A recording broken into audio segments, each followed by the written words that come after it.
প্রকৃতপক্ষে আমি হাদি হত্যার এই ঘটনার সাথে কোনোভাবেই জড়িত না।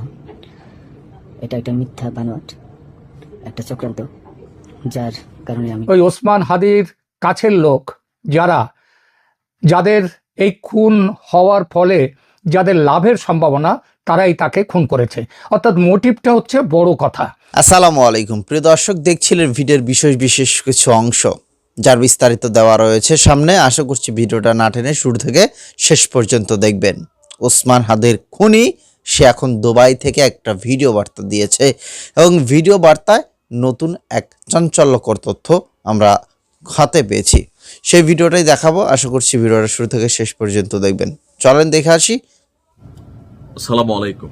একটা ভিডিও দেখাচ্ছি, বিশেষ করে ভিডিওটা সর্বোচ্চ শেয়ার করবেন যেন আইন শৃঙ্খলা বাহিনীর চোখে পড়ে এবং কি আমরা মেক শিওর হতে পারি এই ছেলেটাই আসলে সে ফয়সাল, যাকে হাদির শুটার বলা হতো।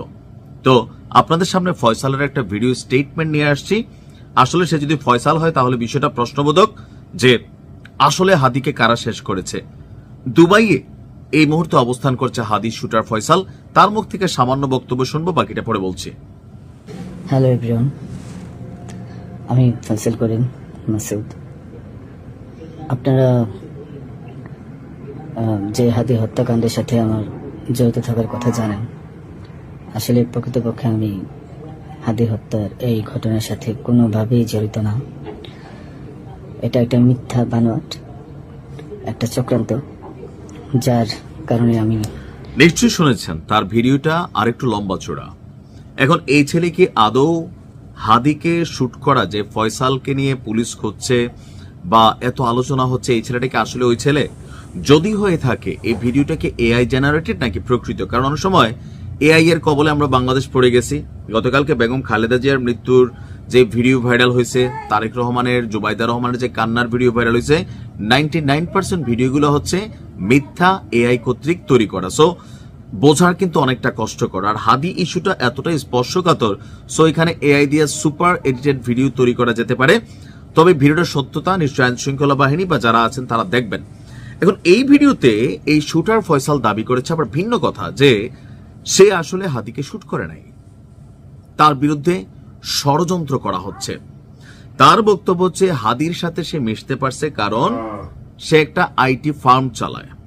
তো আইটি ফার্মের বিভিন্ন স্পন্সর থাকে, সরকারি বেসরকারি বিভিন্ন খাত থেকে এই আইটি ফার্মগুলো সহযোগিতা নেওয়া হয় এবং তাদেরকে এখানে বিভিন্নভাবে কাজ পাইয়ে দেওয়া হয়। তো তার যে বক্তব্য, শহীদ ওসমান হাদির সাথে তার পরিচয় হচ্ছে একটা পরিচিত চ্যানেলই হয়েছে। আর আইটি ফার্মে তার যে ফার্ম আছে, সেই ফার্ম থেকে শহীদ হাদির যে রাজনৈতিক দল বা তার যে নির্বাচন, সেখানে তাকে তারা স্পন্সর করত, টাকা দিত। আপনার এমনকি হাদি তার কাছ থেকে আবার টাকাও নিছে। কেন নিছে? যে সরকারি কিছু কাজ ছিল, তার আইটি ফার্মকে শরীফ ওসমান হাদি 5 লাখ টাকা নিছে।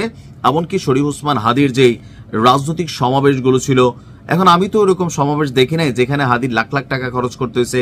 আমরা দেখছি ছোট্ট একটা ব্যানার ফেস্টুন টানাইয়া মুড়ি, বাতাসা, জিলাপি বা এই টাইপের জিনিস দিয়া হাদির নির্বাচনী কর্মকাণ্ড চলছে। ইভেন মানুষ স্বপ্রণোদিত হয়ে হাদিকে কিন্তু টাকা দিত। কিন্তু এই যে শুটার ফয়সাল, বা আমি জানি না এই ছেলেটা কে, সে যে বক্তব্য দাবি দিছে যে হাদিকে সে 5 লাখ টাকা দিছে, এমনকি যেদিন হাদি গুলিবিদ্ধ হয়েছে ওই দিনও নাকি তার 10,000 টাকা দিছে। কেন? তার নির্বাচনী ক্যাম্পেইন চালানোর জন্য। তো এত কিছু হাদি কেন করছে? কারণ তার আইটি ফার্ম থেকে হাদিকে স্পন্সর করা হয়তো, টাকা পয়সা প্রোগ্রাম স্পন্সর করা হয়তো, নির্বাচনী ব্যয়ভার বহন করা হবে। আর বিনিময়ে হাদি হচ্ছে সরকারি তথ্য মন্ত্রণালয় সহ বেশ কিছু মানে যেই মন্ত্রণালয়গুলো আছে সেগুলোর কিছু সরকারি কাজ তাকে পাইয়ে দেবে। এখন তার বক্তব্য, তার দুবাইয়ের মাল্টিপল ভিসা আছে 5 বছরের। সে যেভাবেই হোক বাংলাদেশ থেকে পালিয়ে এই মুহূর্তে দুবাই অবস্থান করছে। আর দুবাই থেকে তার যে ভিডিও বার্তা, সেটার মেইন উদ্দেশ্য হচ্ছে সে হাদিকাণ্ডে জড়িত না। ইভেন ঘটনার দিন মোটরসাইকেলে ফয়সাল শুটার এবং তার যে বন্ধুর নাম মেনশন করা হচ্ছে বারবার, তার বক্তব্য ওই দিন সে ওই মোটরসাইকেলে ছিল না, তার বন্ধুও ছিল না। এটা পরিকল্পিতভাবে তাকে ফাঁসানোর চেষ্টা। এখন ফয়সালকে আসলে সত্য কথা বলতেছে না মিথ্যা, এটা প্রশ্নবোধক চিহ্ন। কারণ সে যদি এই ঘটনা করেও এটা সে স্বীকার করবে না, কারণ দুবাই থেকে বাংলাদেশ সরকার চাইলেই তাকে কিন্তু ধরে নিয়ে আসতে পারবে। ভারত থেকে আনা কঠিন, দুবাই থেকে আনা খুবই সোজা। আর সে যদি কোনো স্টেটমেন্ট দেয় তাহলে তার জন্য আরো কঠিন হবে। সো সে হচ্ছে ডিফেন্ডিং স্টেটমেন্ট দিচ্ছে যে সেই ঘটনার সাথে জড়িত না, তার পরিবারকে বিভিন্নভাবে হেনস্থা করা হচ্ছে। তো আমার কাছে মনে হয় দুবাইয়ে বাংলাদেশের যে অ্যাম্বাসি আছে, কারণ দুবাইয়ের মধ্যে বাংলাদেশের মতন লুকাইয়া আপনি আইডেন্টিটি মানে ইয়া করে যাইতে পারবেন না, যেহেতু তার একটা পাসপোর্ট আছে। আর সম্প্রতি সে দুবাই অনুপ্রবেশ করছে। সরকার চাইলে দুবাই সরকারের সহযোগিতা নিয়ে ফয়সালকে গ্রেপ্তার করতে পারে, অথবা ফয়সাল আনুষ্ঠানিকভাবে একটা ওসমান হাদির হত্যা মামলার প্রধান অভিযুক্ত ফয়সাল করিম মাসুদ তার এই ভিডিও বার্তাটি শুধু শুনিয়ে দিলাম প্রথমে, এরপরে তার যে পুরো ভিডিও বার্তাটি তার সেটা আপনাদের সামনে নিয়ে আসব। এখন যে প্রশ্নটা নিয়ে এখন আলোচনা করব সেটা হচ্ছে যে ওসমান হাদির হত্যাকাণ্ড নিয়ে আমি এই চ্যানেলে ইতিপূর্বে 3টি ভিডিও আপলোড করেছি। তার প্রথমটি ছিল 16ই ডিসেম্বর। তার শিরোনাম ছিল, সেই প্রতিবেদনের শিরোনাম ছিল ওসমান হাদির খুনিকে খুঁজে দিলেন আগাথা ক্রিস্টি। সেখানে আমি উল্লেখ করেছি যে আগাথা ক্রিস্টির ওপরে এই দায়িত্ব, তার যে ধরন, তার যে গোয়েন্দা অর্কুল পোয়ারো, তার যে ধরন তদন্তের, সেই অনুযায়ী এই খুনটি করেছে ওই ওসমান হাদির কাছের লোক, যাদের এই খুন হওয়ার ফলে যাদের লাভের সম্ভাবনা, তারাই তাকে খুন করেছে।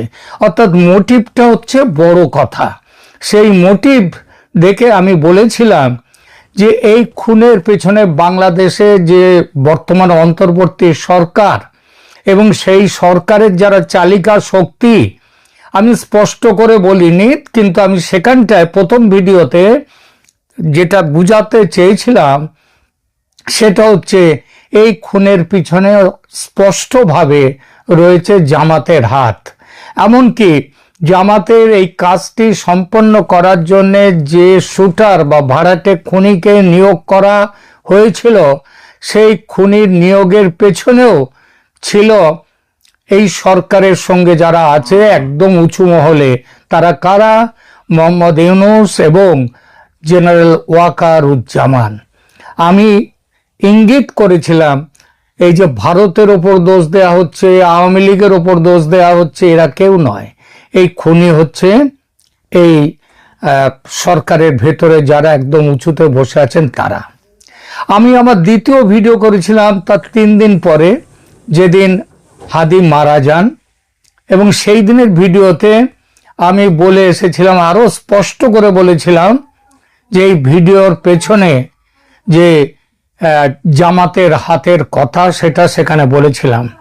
এবং 26 তারিখে আমি সেখানটায় নিয়ে এসেছিলাম এই বক্তব্য যে হাদির ভাই ওমর হাদি, তিনি বলছেন যে এই খুন করা হয়েছে নির্বাচন রুখতে।